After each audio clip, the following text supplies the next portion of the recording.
Rockstar gang, what up, what up? Appreciate everyone joining the live stream. Make sure you do me a favor. Make sure you smash that like button as y'all are coming in. Appreciate everyone in and out of here. Appreciate it. All right. Appreciate everyone being in here. Welcome in. Welcome in. Good morning. Good morning. Good morning. It's 11:30 a.m. on the East Coast here on the Rockstar Report. I appreciate everyone wherever you're watching, wherever you may be. Put it in the chat. I actually kind of curious. I've never asked my chat before. Put in the chat where you're watching, like where you're from. Like you can put state. If you want to put the city and state, cool. You don't have to put like the obviously the state, the city and state. But if you want to put the city and state, go right ahead. It's up to you. I appreciate everyone joining. Welcome, welcome. We're gonna be talking Chargers and Panthers football here just shortly. But I just want some late stragglers that are coming in here. We're going to get some late stragglers. I know we are. We always do.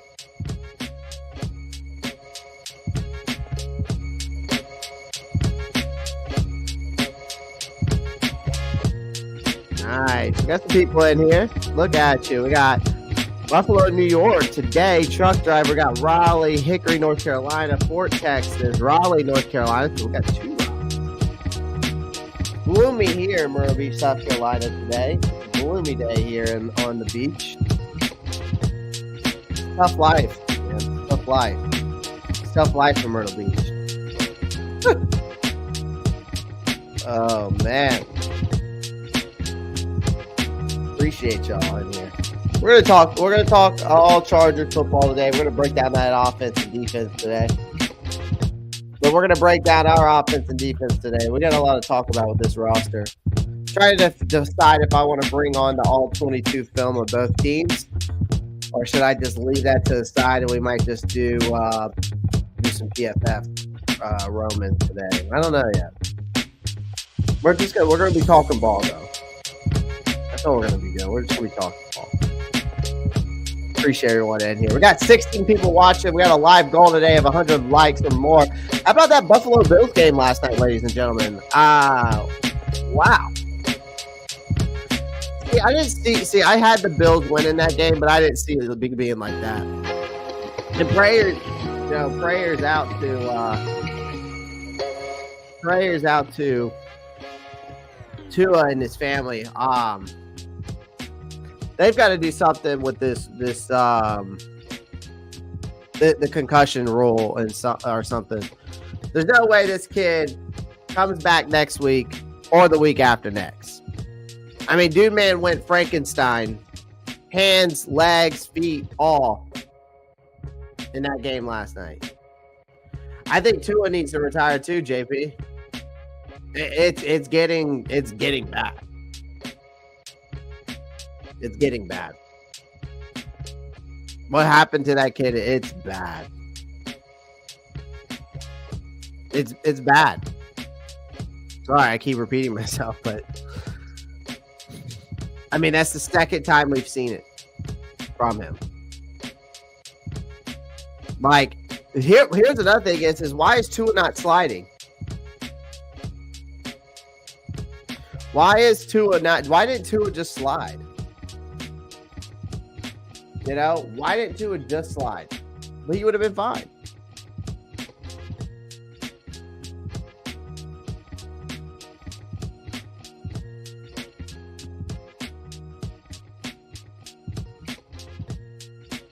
He should have just slid. All right, let's get right into it.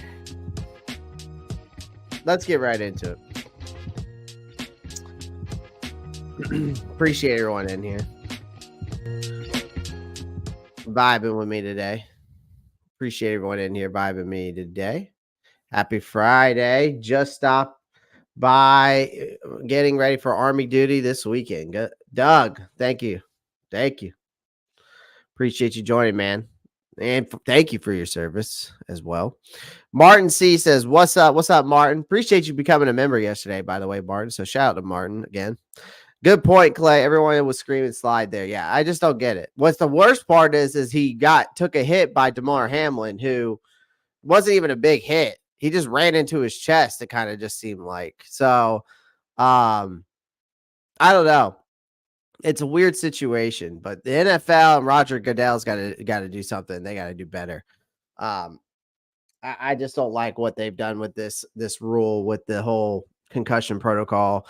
I mean, we're talking about this going on for the past 2 to 3 years that they've been trying to work on this concussion protocol, and it's done nothing good. They changed all these other things like the kick return.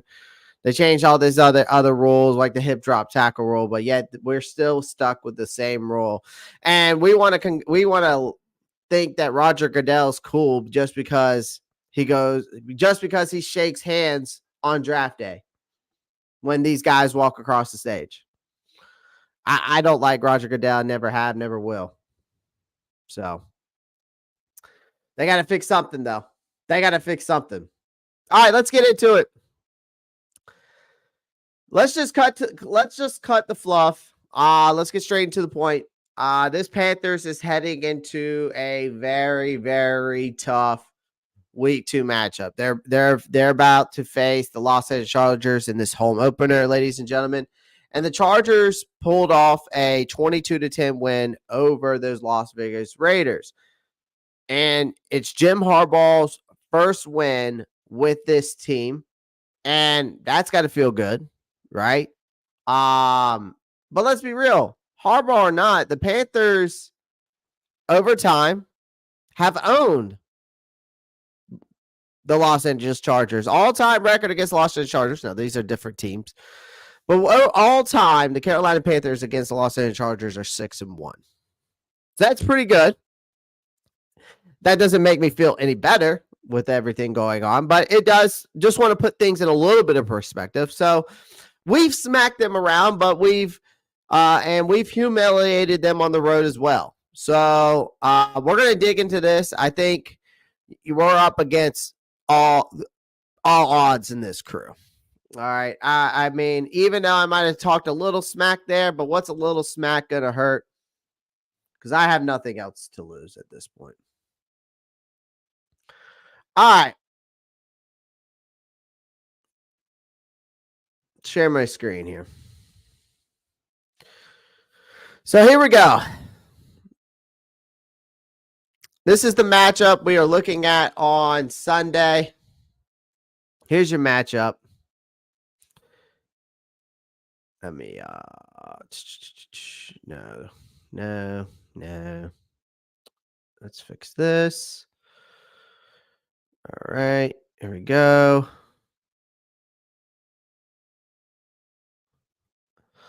Honestly, Josh, I kind of felt the same way. I mean, watching that the Miami Dolphins game against the Buffalo Bills does kind of make me feel a little bit better. I mean, because they got blown out. The Miami Dolphins just got about as beat as bad as we did against the Chargers. It does make me feel better, but that doesn't change again. That does not change the narrative here of what I've seen lately, right?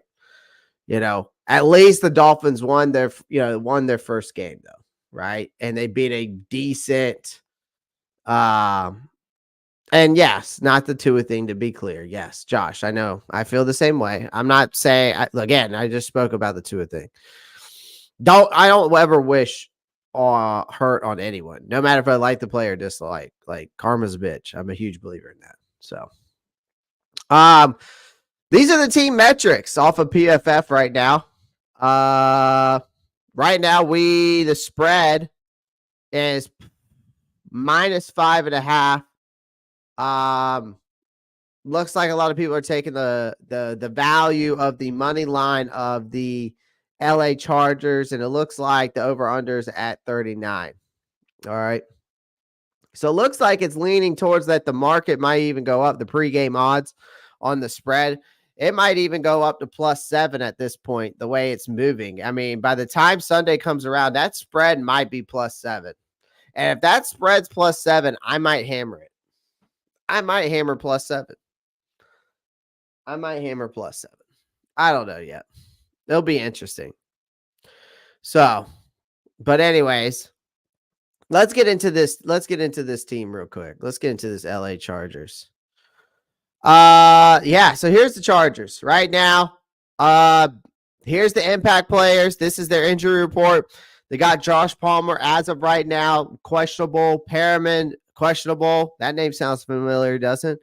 Gilman, questionable. Taylor, questionable. And Bosa, questionable as well.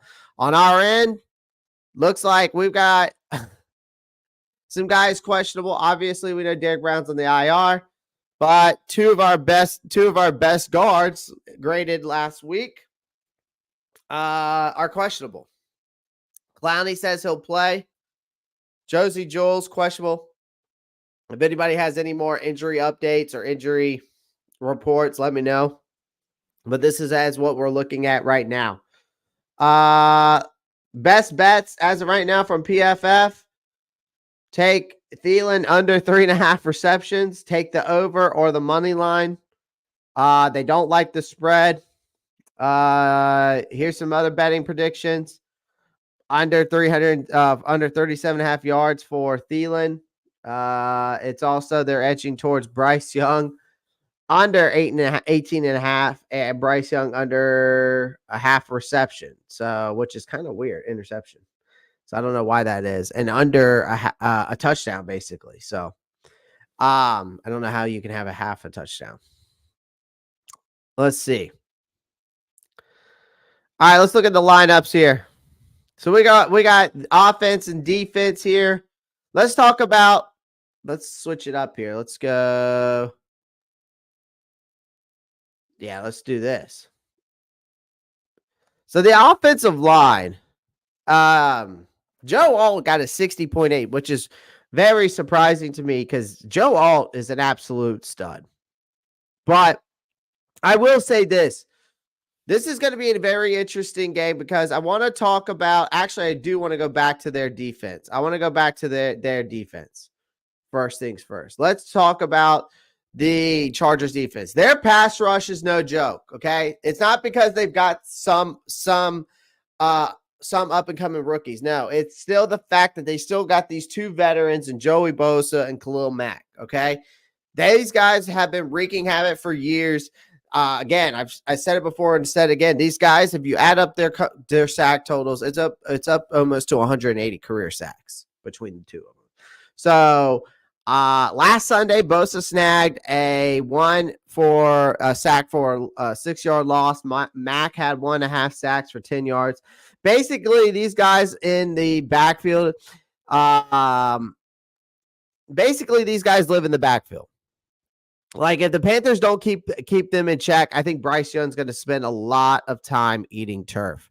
Now, again, our offensive line did look good in the last game. A lot of people don't realize, and I got a lot of comments lately on some of my short clips, which I'm very surprised about because this just shows to me, and I'm not trying to call people out. I'm not trying to be a douche. Yeah, that's what I'm saying, JP. Joe Alt looked great last week.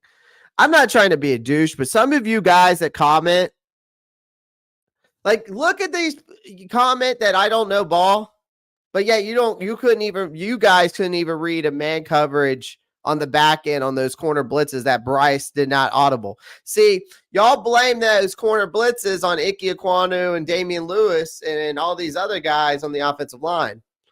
See, that's the problem I have when people comment on my stuff. Those 3 sacks, again, I want to make this clear to every single one of you that are watching. Those 3 sacks last week against the New Orleans Saints had nothing to do with this offensive line. We've got this. If you're looking at these PFF grades right now, look at that offensive line. Damian Lewis, 7th in the league. Austin Corbett, 6th in the league. Robert Hunt, 8th in the league. Taylor Moton, 24th in the league. Besides Ike Ekwonu, that offensive line is still solidified. Ike's still questionable, but Ike didn't really have that bad of a game. But stop telling me that man coverage on the back end, with the corner blitz, stop telling me that, that it's the offensive line's fault. Obviously, you didn't watch the game, nor do you know what the fuck you're talking about. So you might as well just stop commenting on my stuff. But you can continue to show your support. I greatly appreciate it. You know what I mean? I'm standing up today, ladies and gentlemen. Yeah. He didn't read the quarter blitzes. So, again, this offensive line that we saw, what we're seeing right there, is going to have its work cut out for them, even though they look good against a stout Saints defense. Saints defense is very good. They've got great pass rushers too. Chase Young, Carl Granderson, Cameron Jordan. They got all those guys over there. Okay. I don't think it's just these two, though, because when everyone's focused on Bosa and Mack, it leaves a lot of room for the other guys to join the sack party. Like Morgan Fox, he picked up a half a sack last week. Who'd he play for? Carolina. So if the Panthers aren't careful, he'll do it again. So yeah, you better. I think that we got to believe that Carolina's going to have to double team some of these monsters. Probably throw in some extra blocks. Hell, maybe even a prayer a little bit. There might even be some double teams because otherwise Bryce is going to get toasted. Again, the last game, I wanted to be clear. This just proves when we look at these scores by this offensive line right here, this just proves your quarterback is the issue. He had over 3.0 seconds against a good Saints defense to throw the ball. But again, the kid cannot read defenses still. He's either holding on to the ball too long or he throws it early. And sometimes he throws it late. He's a whole complete mess, and he can't throw off platform. The deep ball accuracy is still an issue. We saw it last week. So all these things that I'm mentioning, I got to see it again. And look, we got it. I got to see that again. I need to see the footwork to be better as well. When we're talking about Bryce Young, and I'm going to get to more of him in a minute. Also, I want to harp on Jonathan Mingo real quick. Look at that. 45.2 grading. 101 first out of 103 wide receivers. You might as well go ahead, take him out, PFF, and put Xavier Legette right there because he's better. Xavier Legette is better. Xavier Legette is better than Jonathan Mingo right now. I would bet that all day. Was it 3.06? I thought it was 3.01. Maybe I read it wrong, but I know it was like 3.0, whatever.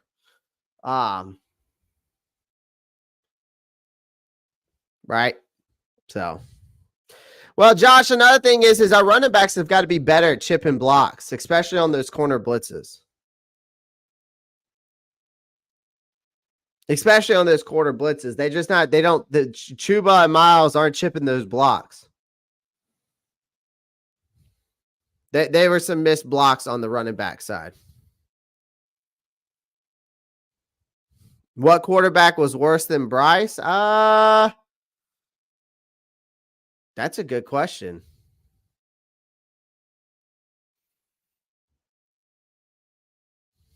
Let's see. I can look it up.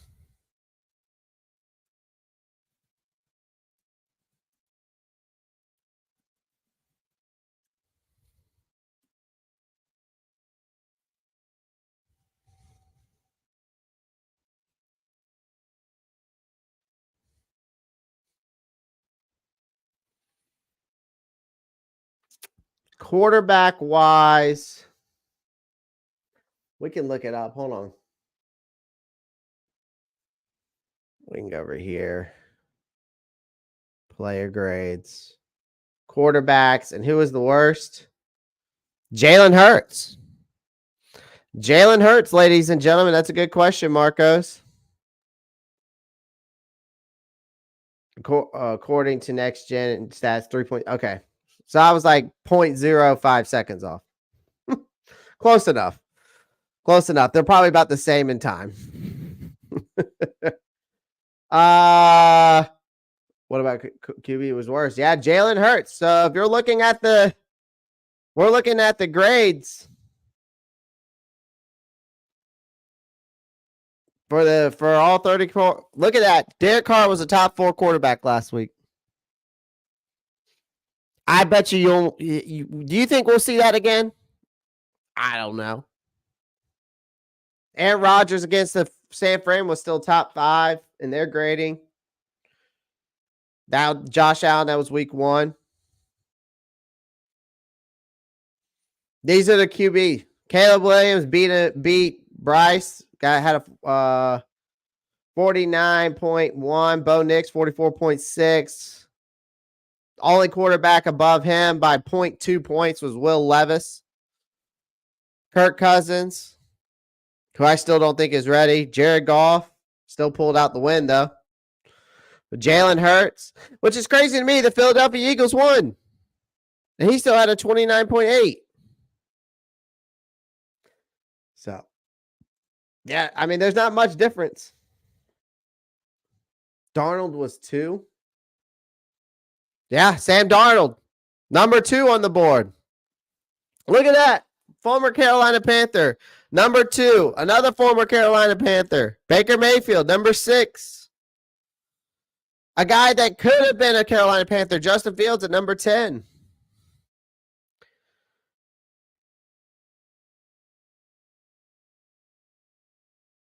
Thank God we didn't get Deshaun Watson. I'm still glad he's not here. Caleb Williams right there, 49.1. So that's your rankings from last week. That's your rankings from last week. Let's go down to let's get into the Chargers offense. Now, their offensive line is very questionable. Again, there are some questionable in that offensive line. Now, let's talk about the quarterback, right? Let's go ahead and just talk about Mr. Justin Herbert. Okay. Justin Herbert's that kind of quarterback that everyone loves to talk about because of the big arm, big numbers.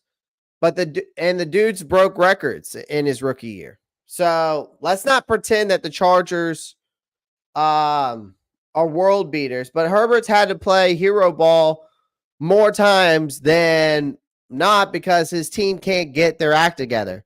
And that was a coaching issue, right? But now they're trying to take some weight off his shoulders because apparently carrying a whole team on your back can be tiring, right?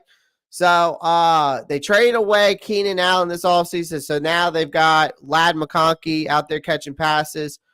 Seems like they've already found some chemistry. 5 catches for, I think he had 39 yards and a touchdowns. So, but the real threat right now to me for the Chargers is their backfield. Gus Edwards and J.K. Dobbins pounded that rock. They put up over 135 yards, or Dobbins himself put up 135 yards and a touchdown. So, when you look at this team, I mean, Dobbins was very, very efficient. Very, very efficient. And then he did that against the Raiders team, who has a very decent defensive line when you got Max Crosby, Christian Wilkins, right? So if Herbert doesn't feel like playing hero, he can just hand off the rock. And the Saints did a very good job against our defense last week, handing that ball off to Alvin Kamara and Jamal Williams. But here's the kicker for the Chargers. When the Chargers defense holds opponents to under, and I want you to hear this stat because I saw it the other day. When this Chargers defense holds this teams under 20 points, Herbert has a perfect record of 21-0. So if our offense doesn't show up, Herbert won't even have to take a break. Won't even have to break a sweat, man. Like, he'll just ride the coattails of the defense and walk out with another win. Okay? Like, we could, if we see what we saw last week, Justin Herbert might be on the bench with a ball cap on. Just standing on the sidelines with a ball cap on, which means we won't see Justin Herbert the rest of the game. Let's talk about their O-line. There is a familiar face in there. But if there's one area that the Chargers have actually tried to get their act together, it's the offensive line. They invested heavily. Obviously, they want to protect Herbert, right? The Raiders had tried to bring the heat last week. They only got 5 quarterback hurries and a sack. But the Chargers line shut down in the second half. Matt Crosby was out there doing everything he could to wreak havoc on Herbert, but the second half, he basically became invisible. Joe Alt stepped up. A lot of credit has to go to Joe Alt. He did not allow a single bit of pressure on Herbert and 11 pass block snaps against Max Crosby. That just tells you how good Joe Alt is, right? Slow start, but then he just turned on the Jets afterwards, right? So I think Alt's part of this Chargers plan is to stack their line with talent. He was the number 5 pick in this year's draft. He's just the latest piece in the effort to build a wall around Herbert. They've spent 3 first-round picks in the last 4 years, including on Rashawn Slater, Zion Johnson, and now Joe Alt, right? So, and smack in the middle, again, familiar face, Bradley Bozeman, who knows this defense like the back of his hand. Now, with Derek Brown out due to this meniscus injury, our defensive line is already hobbled. So, Bozeman's going to be looking to exploit that. Now, they don't look too good based off their grading. He didn't look too good. Neither did Pickens, and neither did Johnson. So there's some room to be had here, right? Pass blocking grade, terrible. What? That's nothing new for us. Dealing with Bradley Bozeman. Look at that pass blocking grade. All right. Run blocking grade, a little bit better, but it ain't. 57's bad. That's an F. F.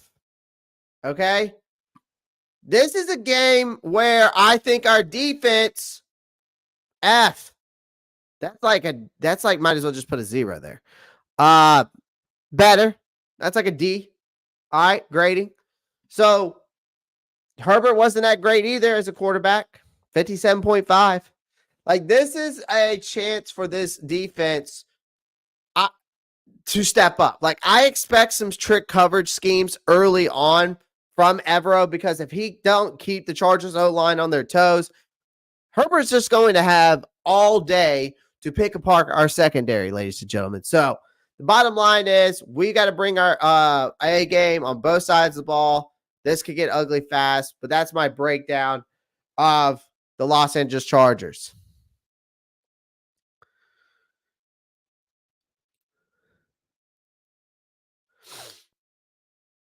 Yeah, the run game did work week 1. Yeah, they did. That's what I was saying. Worried about they might rush for 200 on us. They could. They might pull.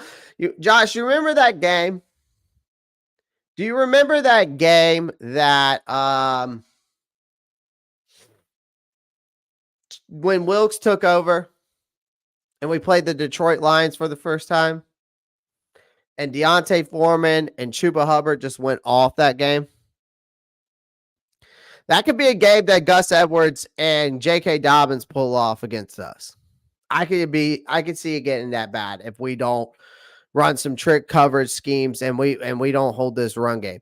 If we hold this run game and we put the 2 things that Carolina has to do for me, and I'm going to break it down even further.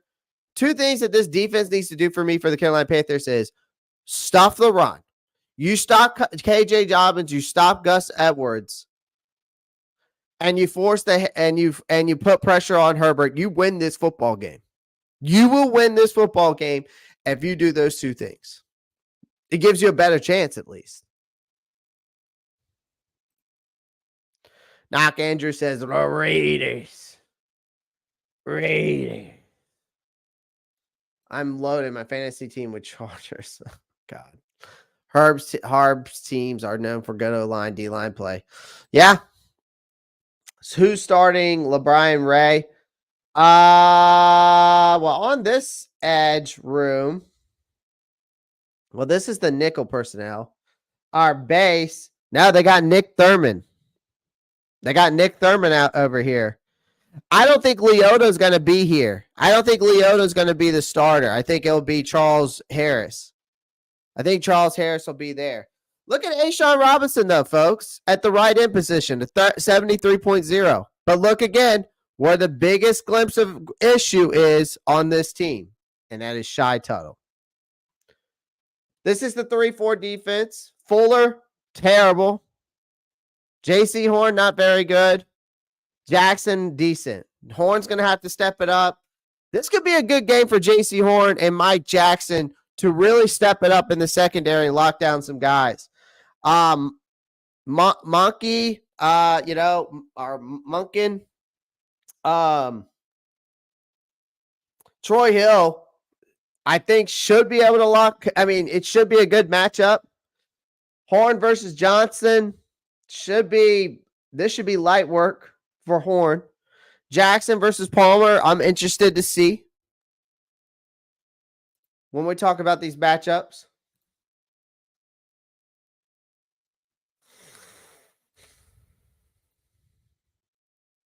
I'm sure the Dolphins are talking to Ryan Tannehill. Hey, everyone, do me a favor. Smash that like button, please. Everyone smash that like button. I would greatly appreciate it.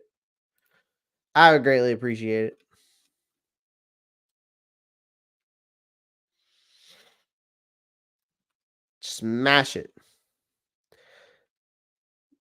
I want you to smash it like Shannon Shea Sharp. I want you to smash that like button like Shannon Sharp. Oh, man. Sorry.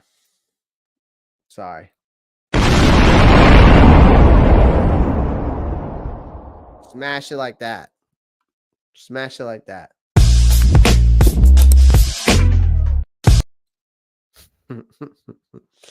All right, let's move on. Let's get into this Carolina Panthers.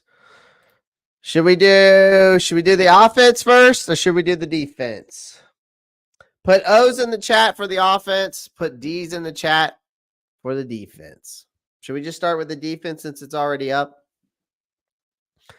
Because I want to break down this defense real quick.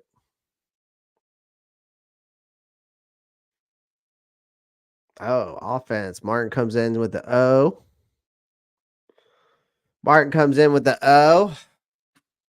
All right. I hit that like even when we're arguing. Hey, man, arguments are welcome. I don't think that it's bad. Like, I listen, my offenses are arguments are welcome here, right, man? Like, I don't take anything to heart. All right, hold on. I want to fix this real quick. Why is this so small? I wish this would be bigger, but it's not. Okay, so we're going to start. Looks like majority said offense. All right, let's do that. Let's do offense. All right, so grading-wise, not bad. Tommy Trimble's in there still. Obviously, with PFF, they didn't put Jadavion Sanders in there. So, yeah, let's start with the offense then. That's fine. Okay, so let's just be honest. The start of the Dave Canales era on this offense was absolute shit show. Okay. We didn't just lose, like we got absolutely annihilated, right? And in a performance that was so disastrous, it could have made the most loyal fan probably reconsider their life choices, right? The defense was useless. The offense was pathetic, so on and so forth. This team has found ways to screw things up in every conceivable way. And it's honestly impressive how bad they were. Like, it looked like they got worse, right? So it's the offense. This is the hot seat. You got the Los Angeles Chargers. These guys are going to make a team that doesn't really fit LA's glitzy image. Instead, they have the finesse, the flair. They got Harbaugh, who wants hard hitting, no nonsense football, run the ball, stop the run, grind it out. Basically, he's going to try to win a brutal suckfest, right? Wear your ass out, while wearing powder blue and yellow. So in week one, it actually worked. Again, they beat the Raiders. held them to a pathetic 3.2 yards per carry. Didn't allow runs over 12 yards, 4 sacks on Gardner Minshew, 3 turnovers later. The Raiders look like an absolute joke. Minshew had somewhat of a decent day outside of those turnovers, but who cares? The Chargers handled business. So on the other hand, right, we managed to scrape together 10 miserable points in week 1, and the Chargers gave up 10 in their win. So what's the deal? Well, the deal is the Panthers want any hope of pulling their heads out of their asses and winning this game, ladies and gentlemen. They need to put up more than 10 points because I just told you when the team scores under 20 points, Justin Herbert is 20 and 0, 21 and 0. Let's get into how they can avoid looking like clowns again. Number 1, use the damn short passing game. Here's what I'm saying. The Chargers' defensive front is terrifying, right? Again, when we look at this, there's that defensive front, okay? That when we look at this defensive front, you got Joey Bosa and Mack who are monsters. So if Young doesn't get the ball out quickly, ladies and gentlemen, he'll be introduced to the turf repeatedly. Now, again, that offensive line is better. The offensive line is better. Okay? Again, Moton looks better. Hunt looks better. Corbett. Besides Icky, there's some room that could be improvement. I didn't think Icky was that bad last game. So I'm going to give him some flowers. I'm not going to go harp on him too much. All right? So here's the thing. The Raiders had a lot of luck in that game against them in the past game with a lot of bubble screens and quick passes. So maybe that's worth the try. Theoretically, I like Xavier Legette more than Jonathan Mingo right now. Jonathan Mingo couldn't make a play last game. He couldn't actually hold on to the ball for once. Like, I want to see Mingo get some burn too because he does need to continue to play, right? But Legette looks like the guy. Legette was getting open last game. There was like 3 or 4 routes that Bryce missed that he was wide open. Again, you're missing a guy on 3 or 4 routes that could be a home run threat with that 4.9 speed. That's what Xavier Legette's here to do. He's here to take the top off the defense, right? He's got the speed to do so. He's also a guy that will go up and get it. Again, he believes every ball's his. So you got to give Legette some chance there. But Bryce has got to get the ball out. He's also got to plant his feet. But Young just needs to stop second guessing. I think that's the biggest issue for him. He second guesses every throw. If he would just take the 1-step drop out of gun or the 3-step drop out of center and just plant his feet and throw where he thinks the ball needs to go, throw it. But don't hold on to it and second guess yourself, because when you do that, either a turnover happens or you throw an inerrant throw. The minute he hesitates, also, he's going to have Mack or Bosa about to rearrange his face.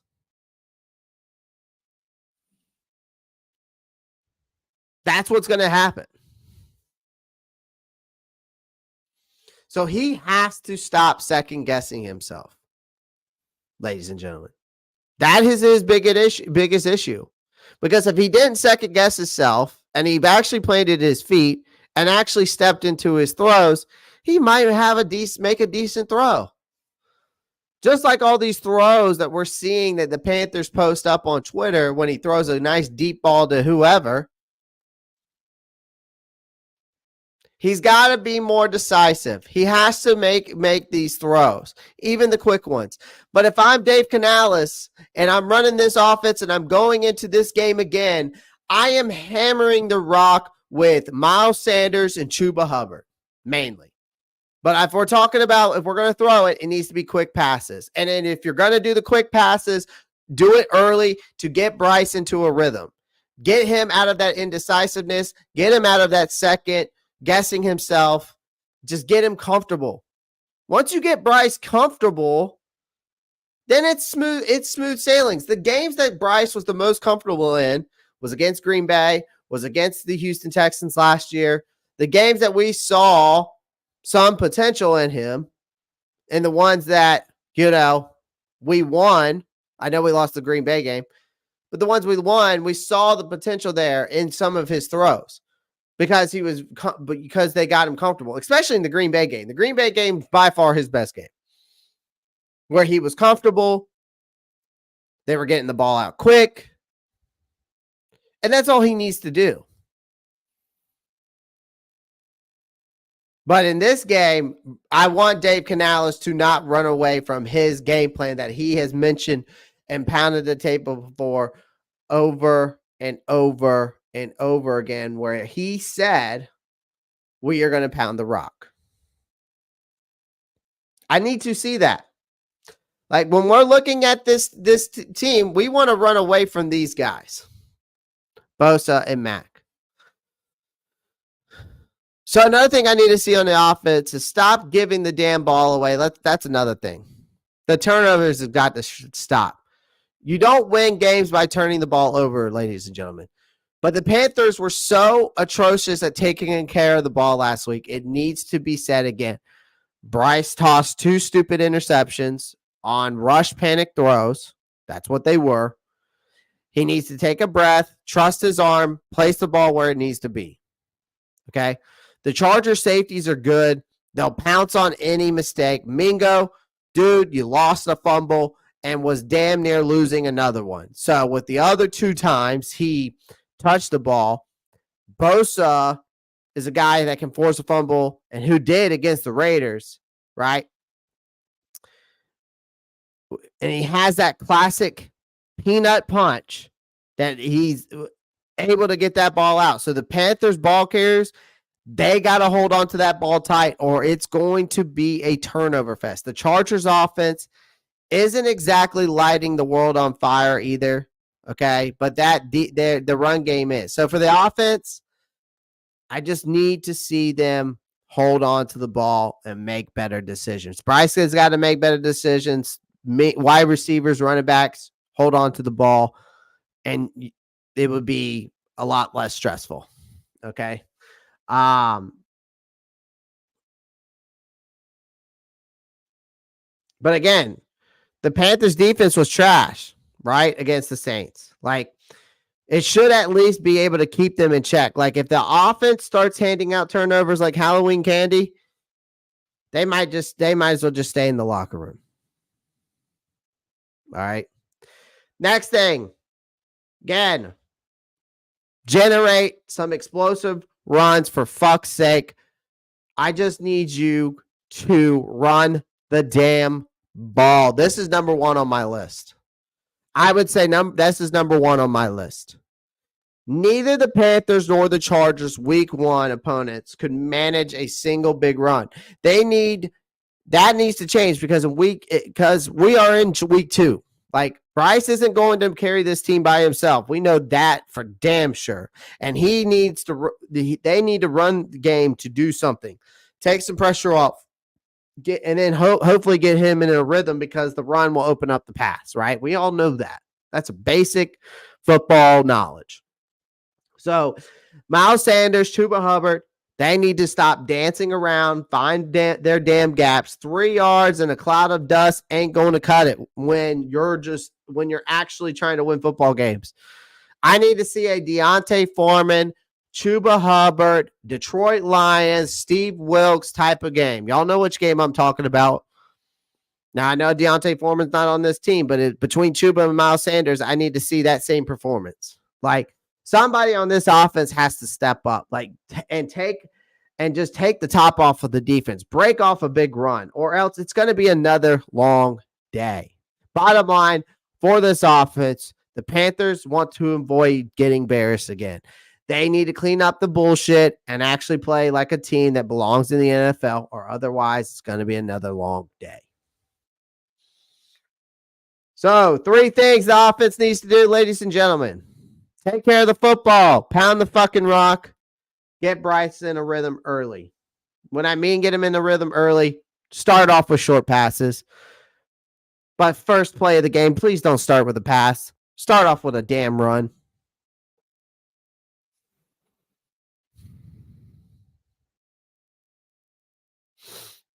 Start off with a damn run. Matt Chatter, Brooks is not going to be back. I don't think we'll see Brooks back until week 6. I don't think we'll see Brooks back until week 6. Everyone, do me a favor. Make sure you smash that like button as you're coming in. I would greatly appreciate it. I was supposed to have a Chargers content creator from Roundtable Sports. And if y'all don't know what Roundtable Sports is, you should. If you watch my channel. I was supposed to have a Chargers guy today, but that, unfortunately, the Chargers guy from Roundtable Sports is coming back from vacation, and he's traveling right now, so we couldn't get him on the show. So it's okay. It's no big deal. It's not the biggest deal in the world. So we're just rocking it with me and you guys in the chat. So appreciate everyone being here. Again, do me a favor, smash the like button. We're already at like 25 votes in the chat. I mean, we got 25 votes in the poll, but we don't got 25 likes. Come on, folks. Let's get the thumbs up button. It's right below where it says, will Bryce bounce back? Just click on that. Just click on that thumbs up button for me. It ain't that hard. And it's for free. I don't need Bryce to be Mahomes, but I need him to be Goff. That's not asking for too much, right? That's not asking for too much. All right, let's get into this Panthers defense. Let's get into this defense. Now, this defense is going to look a little different on paper. Okay? This defense is going to look a little bit on paper. Leota. Now, this is on a nickel formation. We need to move this to the regular 3-4. I think Charles Harris will be here. I could be wrong, but I'm pretty sure Charles Harris is going to start over Leota or whoever else is there. Obviously, Clowney says he's good to go. They got Nick Thurman on the left end. Again, Tuttle's still here. This needs to be swapped. Nick Thurman needs to go here. Tuttle needs to go there. Nick Thurman's more of a nose tackle than anything. This is the biggest issue right here. Shy Tuttle. Shy Tuttle is the biggest issue on this damn team. You're not a true nose tackle, Shy Tuttle, and you never will be. I think we would actually see some progress or some type of action statistically from Shy Tuttle if he was actually in the right position. I do. I think he's in the wrong position. I think this whole personnel is in the wrong defense. Y'all have heard me. We talked about it yesterday. I do believe that the 3-4 defense is just not working here. We need to be in a 4-3 defense. And I explained why yesterday. So if you want to learn more about that, I broke down the 4-3 defense, I think, twice this week. So you honestly could go back, I think, to Monday or Tuesday when I broke it down because of the Derek Brown injury. But let's be real. Last week against the Saints for this defense was an absolute dumpster fire, right? And then on top of that, to rub salt on the wound, your best defensive player goes down in Derek Brown, who was the only guy really holding this mess together. And so he's out. So we got to also think who's going to step up for him now, right? We got to think about who's going to step up for him now.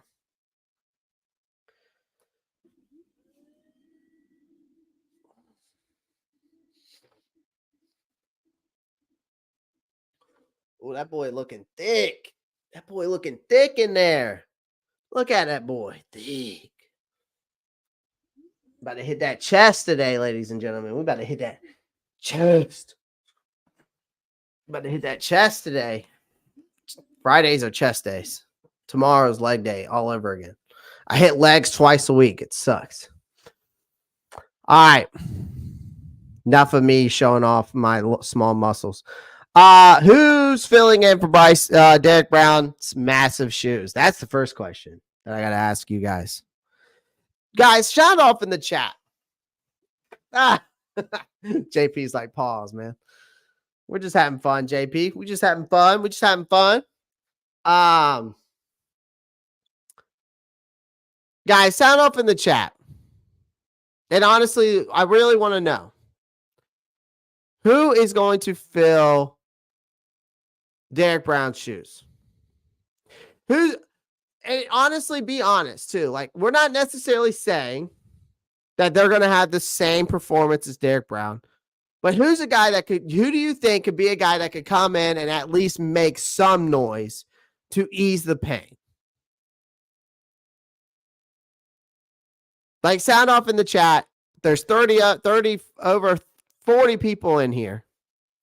I'm just interested in the chat. Who's a guy on this roster that we look at this defensive line that can actually maybe take some of that pain off?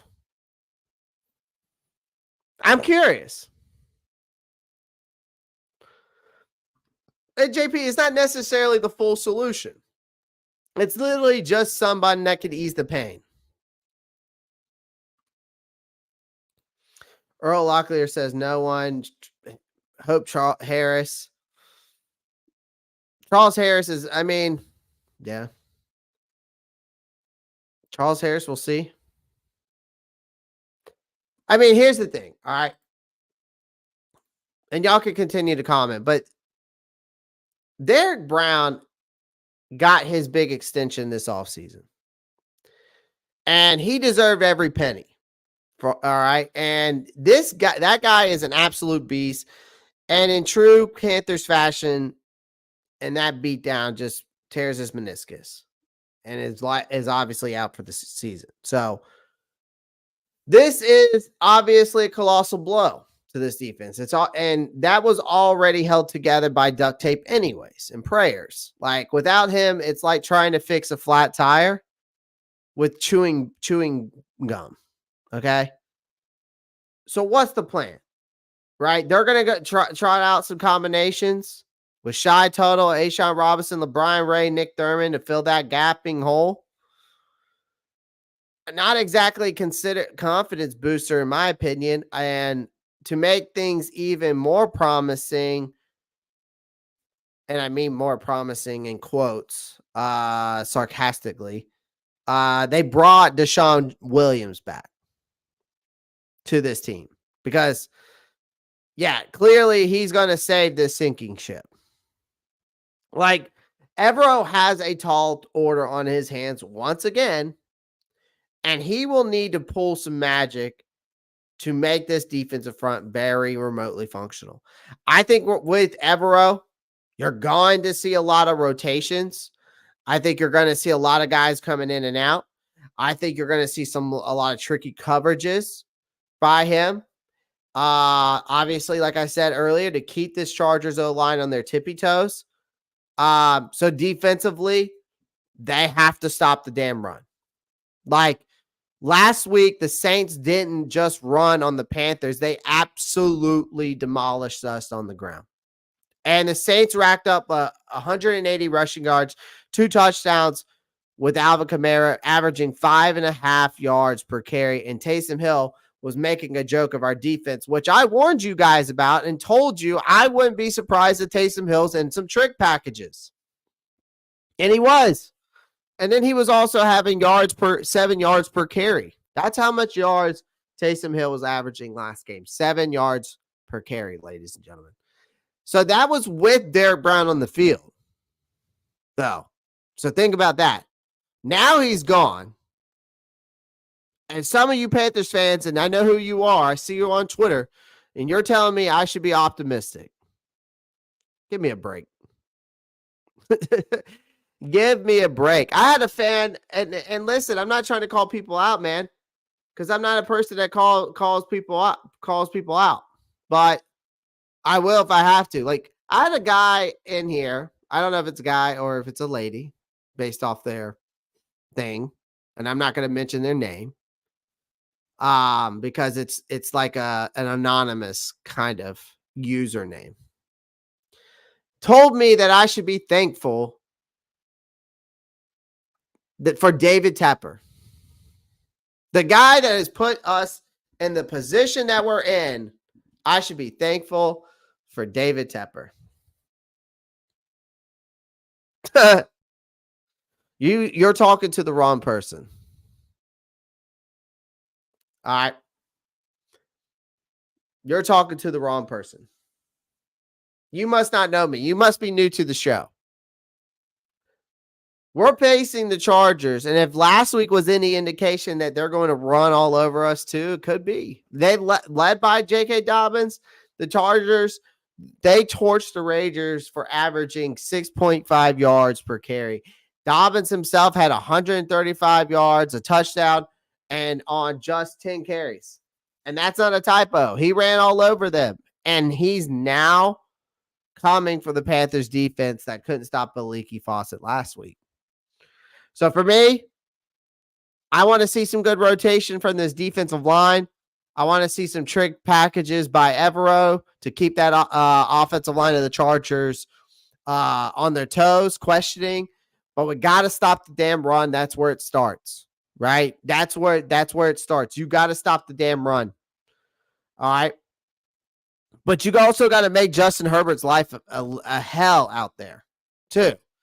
Like last week, the Panthers let Derek Carr look like prime Tom Brady. Like, he picked apart our defense, especially on third down. Like, it was painful to watch because the secondary didn't have a few bright spots back there. Mike Jackson made some decent pass breakups.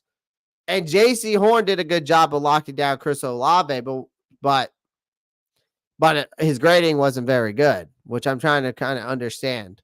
Because when you go look at NFL stats, he didn't allow a catch based off of NFL stats that J.C. Horn did. So I don't know if PFF gave him that grading just because of the Rashid Shaheed thing, but it is what it is.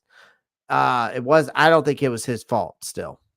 I think it was Jordan Fuller's fault.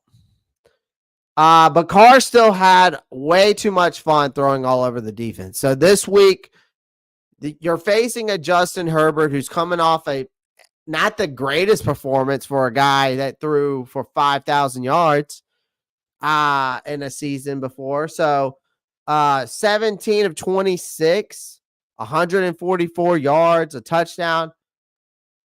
I mean, it sounds like he's due for a big game, a bounce back game, right?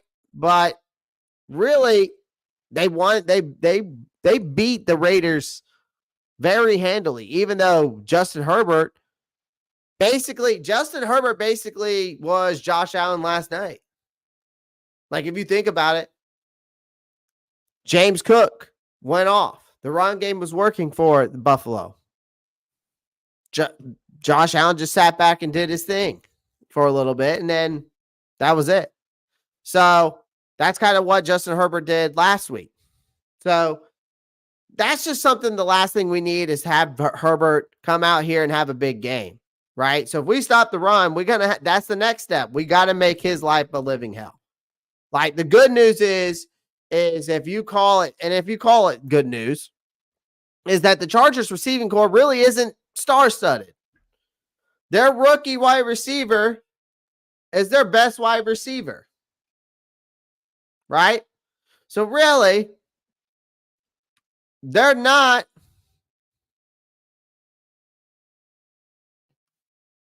the best at wide receiver. JP and Martin C, I'm not kidding you, told me I should be thankful for David Tepper. Like, what the fuck do I have to be thankful for that bald-headed son of a bitch? Not a damn thing. But Ladd McConkey, rookie, first rounder Quentin Johnson, really were the best two, right? Which means the Panthers secondary might stand a chance, because if the coverage can hold up, it'll give the pass rush the help it desperately needs to create some of that chaos for Herbert. So again, the game plan is, if the Panthers are going to have any shot in hell at winning this game, the defense needs to step up. Because without Derek Brown, this run defense is already a disaster. It's a disaster waiting to happen. Unless Evero pulls off a miracle, we're looking at another long, miserable afternoon. And the secondary was a favorable matchup, so they need to make Herbert uncomfortable and force some turnovers. And if they can't, well, you might as well just turn off the TV by halftime because that's what's going to happen. So, guys, sound off in the comments. Love to hear y'all's thoughts, what you're expecting this week. If it's going to be another shit show, or is it a bounce back week? Either way, I would lean 70-30 to the shit show, but you know, you wouldn't be wrong for it if you thought it could be another shit show.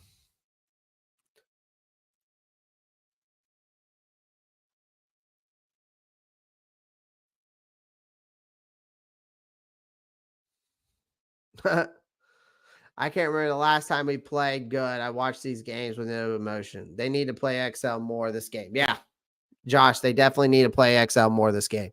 I think XL can help take the defense, can cause some disruption and cause their defense to, I think XL is better than Jonathan Mingo. XL was able to get open a lot more last game. We saw it. There was 3 or 4 misses. And when I mean misses, I'm not talking about throws. I'm just talking about misreads by Bryce for XL. If there's any glaring questions or concerns, feel free to put them in the chat. I'm going to open up the phone lines. When I mean the phone lines and the stream, people want to hop in. I think XL looked a lot better, ladies and gentlemen, than the last one. I mean, there was a few plays that Bryce missed some reads on him, that he was open. So I think your starting lineup has to be Xavier Legette, Thielen, and Johnson in this game, because you got Johnson who can create separation, and that's not an issue anymore, ladies and gentlemen. It's not an issue. If you watch all 22, that is not an issue anymore. Yeah, I mean, unless Quentin Johnson just comes and JP and returns to his TCU form. If somehow he returns to that TCU form, if he turns back to that, then we could have some issues. Because Quentin Johnson at TCU was an absolute stud. Absolute stud.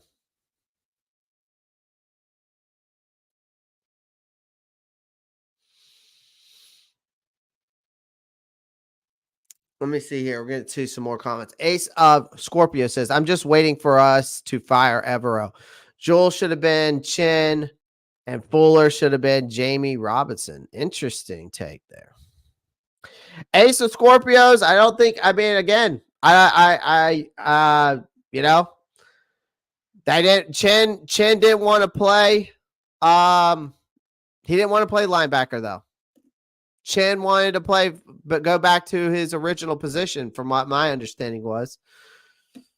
But again, I could be wrong on that. I would have much rather have Chin here too. Jamie Robinson for Fuller, no. I think Fuller's still better. That's the only one I want that we'll disagree with. I think Fuller's a better safety than Jamie Robinson is. Because if Jamie Robinson was better than Fuller, he would have started over. Jamie Robinson hasn't done enough for me to even. I thought Jamie Robinson could have been a guy that would have got cut from this 53-man roster. He didn't show me enough this offseason. Still hasn't. Way more upside, JP, at this point. Way more upside. He showed a lot more promise. He showed a lot more promise than Mingo did in his first game. Mingo should have been Coker. I mean, I'd take a chance on Coker right now than watch Mingo fumble the ball 2 or 3 more times.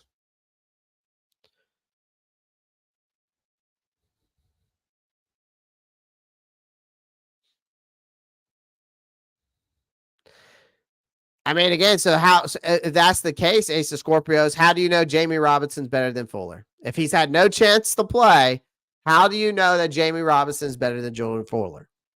Make it make sense, my friend. Make it make sense.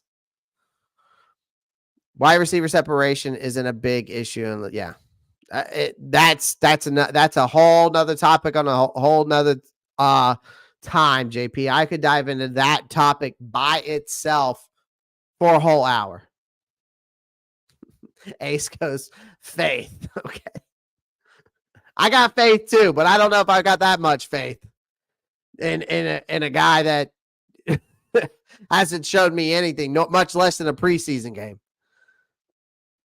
Now, Fuller didn't look great.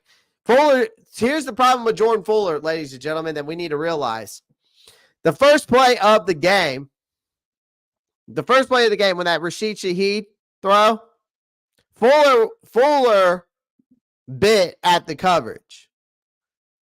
He was supposed to go back, which as a safety is supposed to. He's supposed to bite up while J.C. Horn bites down to cover the middle. So Fuller was wrong on that one.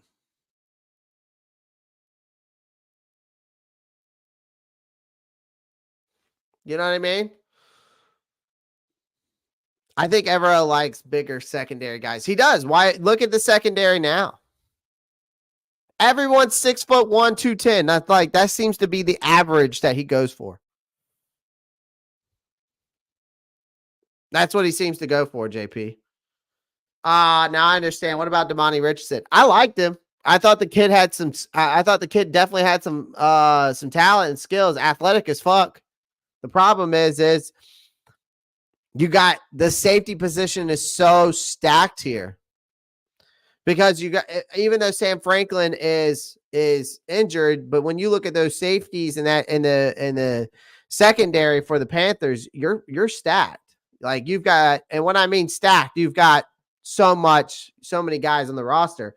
I think when Damani Richardson here and all those other guys, you had what, 8 safeties in the lineup at the time before they chose, which they still got. Look, I mean, you got Lonnie Johnson, Damani Richardson. You still got, I mean, he's still here. He's on the practice squad, if I'm not mistaken.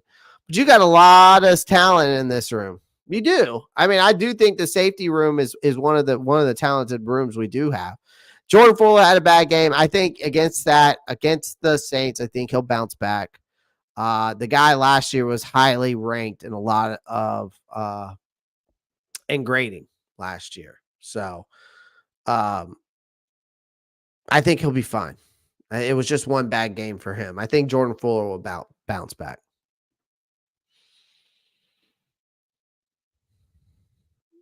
Yeah, that touchdown was not on Fuller, but JC. Yep. Stacked with scrubs. Woods is the only good one. I think Jordan Fuller's good, man. I think Jamie Robinson and Damani Richardson have all the talent in the world. Don't get me wrong. I just think with Nick Scott, Jordan Fuller, Xavier Woods, Sam Franklin, those are your best guys, in my opinion. But I think Jordan Fuller will bounce back. I think he's a guy that will bounce back. So, again, a lot of what we saw, I still believe, against the New Orleans Saints, ladies and gentlemen, is the fact of the matter is that what happens against the Saints, to me personally, it's a chemistry issue. I think the biggest issue for the Carolina Panthers right now is chemistry. And I think it had to start with the fact that we didn't play any of our starters in week 1, or not week 1, but in the preseason enough. I just don't think this team, with this whole new personnel, with all this new coaching staff, you just go into the preseason and you play what, 2-3 drives, right? In the last preseason game of the season. I mean, I just don't think that's what should have been done. I think that they should have played their starters 2 to 3 drives in almost every game. At least 2 of them. At least 2 of the preseason games. because I just don't think that, and I'm talking on both sides of the ball, because I think that still I'm going to pound the table on that. They didn't get enough live game reps, and I think that is a big issue. I think that's a huge issue. You need live game reps. So if you want to turn the joint practice into a live game reps, do it.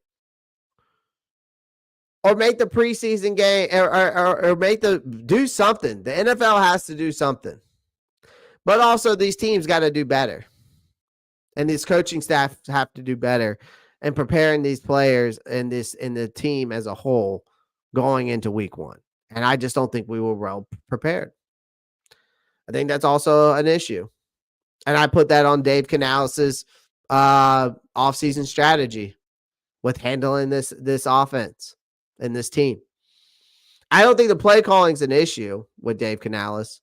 I thought the play calling on the offense was a lot better than what we were seeing last year. And that's really not saying much. But I did like some of the creativeness that I did see from this offense last week. The offensive line, I think, is solidified too, by the way. Right? I think it's solidified right now. The problem is Moton's probably on his way out. So you're going to have to draft a right tackle at some point. And you're probably going to have to draft a center. I think Lewis and Hunt could probably play for the next 4 or 5 years. Icky, of course, is still young, so you're good there. But I think Corbett is 29? So you might get 3 more years out of him, maybe 2, depending on how his knees hold up, as long as we, knock on some wood that he stays healthy, right? But also, Taylor Moton, you got, he's 31, if I'm not mistaken. I think he's 31. 32. So, yeah.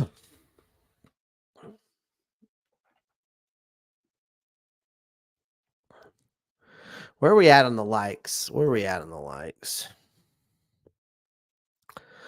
21 likes.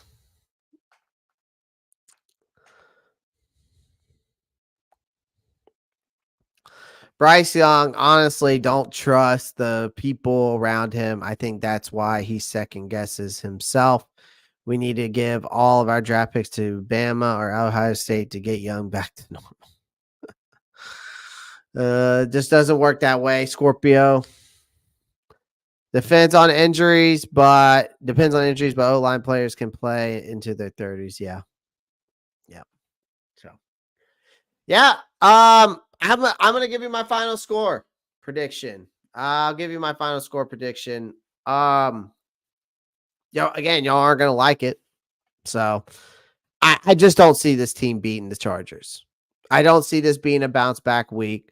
I do think that they will see a better game. I wasn't very on the NFC South roundtable on my predictions. I wasn't very kind. I was still kind of pissed off at the Saints game and stuff like that. But I don't see this being a blowout. I'm going to continue. I'm going to say it's not a blowout. I'm going to go 27-17 Chargers. We'll go 27-17 Chargers. I think the Chargers still win this game. Like I said, I gave you the keys, Carolina. If you Panthers fan, if the Panthers organization is watching, I gave you the 3 keys on both sides of the ball for you to win the game. So take them or leave it. Yeah, I'm going to go 27-17 Chargers. So I hate to be that guy, but I also got to be realistic.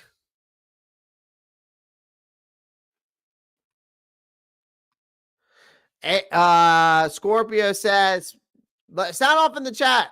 I'd love to hear y'all's. I got 27-17 Chargers. Josh has got 17-32 Chargers. Let me know y'all scores prediction in the chat. Make sure you smash that like button as well. Panthers win 13-3. Bryce plays like he did against the Green Bay last year. So we got to score more points than 13, Scorpio, right? Because Bryce threw 2 touchdowns in that game and over 300 yards, if I'm not mistaken. So if he plays again like he did against Green Bay. And listen, I would not be mad at that. And I wouldn't even be mad about the 13-3 win. It's a win.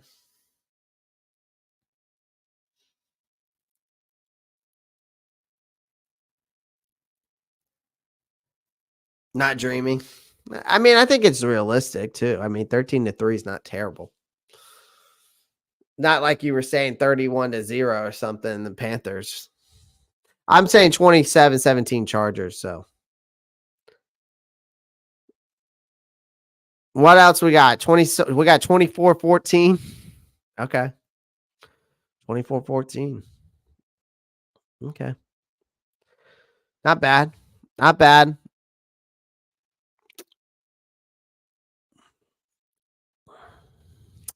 All right, guys. Well, I'm going to hop off of here. I appreciate everyone joining the live stream. We broke it all down. Panthers and Chargers, offense, defense. Gave you the preview. Gave you my final prediction. So, again, I'll be live Sunday. Make sure you're all tuned in to the live watch party. So I appreciate everyone joining the live stream today. Do me a favor. AJ Brooks is coming in and says 49-7. So I got 27-17, Brooks. I got 27-17, AJ. I'm going to go with that. So I appreciate everyone joining the live stream. Make sure you do me a favor. Make sure you smash the like button, hit the subscribe, become a member today. Also, check me out on all my social media. I'm constantly, obviously, posting up content. Make sure you share the live streams. That always helps as well. Don't forget to join the Discord. It is for free. Marcos Cash, if you're in here, can you please add the Discord as well? And guys, do me a favor. Actually, I'll add the Discord. No, that's fine. Actually, because I want to add a couple more things. I'll add the Discord. Actually, I want to add a couple more things for you guys. I'm just going to give you the links now so y'all can go ahead and just tap in. Oh, I keep doing that.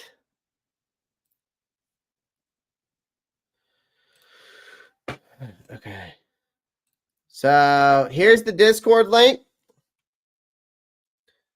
Right there, ladies and gentlemen.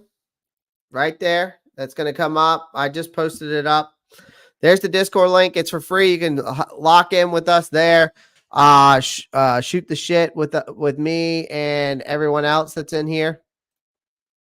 And of course my community that I've been trying to grow. So I just pinned that up at the top. That's the Discord link. It'll take you right to it. Another thing is my TikTok. Guys, do me a favor. I'm trying to grow my TikTok, and I would greatly appreciate it. I'm almost at, I think on there, I'm only at almost to 2,300 followers. But I do post a lot of content on there as well. So do me a favor, go follow me on TikTok as well.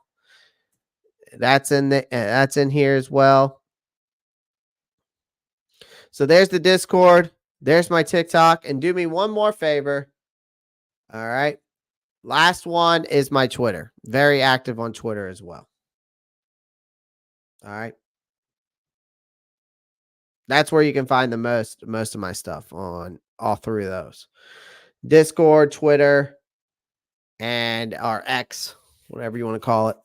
So follow me over there, guys. I appreciate it. Discord's a great way to communicate with me too. So if y'all want to talk to me outside of the live stream, join the Discord. All right. And you can talk to me privately there. You can also talk to the chat and the community that I've been growing over there. So we got a good community. We got people always posting Panther stuff, NFL stuff in there, and I'm always throwing stuff in there as well and content. So appreciate everyone joining the live stream again. Love you guys. 3 things as always before I leave. Smash the like button. We're trying to get this thing to 100 likes or more. So by the end of the day today, I'd love to have this whole stream up to 100 likes. I would greatly appreciate it. But again, 3 things. Have fun, be safe, and as always, keep pounding. I'm out. Peace.